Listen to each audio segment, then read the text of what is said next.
তিনি জননেতা, মানুষের পাশে থাকাই তার প্রধান কর্তব্য বলে মনে করেন তিনি। তাই এদের পাশে শুভেন্দু অধিকারী।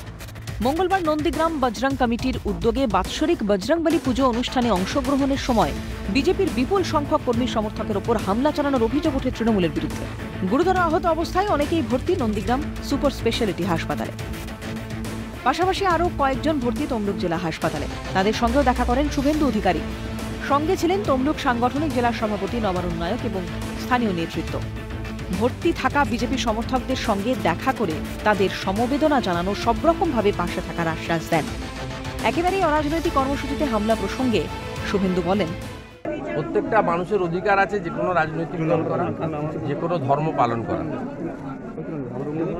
সেক্ষেত্রে যদি কেউ মনে করে পায়ের তলা থেকে মাটি সরে যাচ্ছে, গুন্ডামি করে মারপিট করে এসব করবে, এটা বিগত দিনে দেখা গেছে দীর্ঘস্থায়ী হয়। যারা বাধা দেবে, বিগত দিনে জমি রক্ষার আন্দোলনে যেভাবে লড়েছি, ভবিষ্যতে মানুষের নিজের অধিকার রক্ষার লড়াইতে একইভাবে যুবকদের নিয়ে, যুবতীদের নিয়ে লড়ব।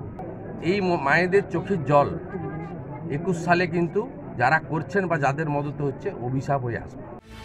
একদিকে শুভেন্দু অধিকারী আক্রান্তদের পাশে, অন্যদিকে এদিন শুভেন্দু অধিকারীর বাড়িতে সৌজন্য সাক্ষাৎ করলেন পুরুলিয়ার সাংসদ জ্যোতির্ময় সিং মাহাতো।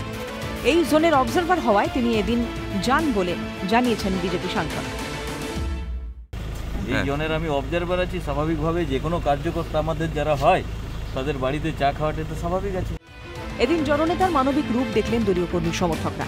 স্বভাবতই দল পাশে থাকায় স্বস্তিতে তারা।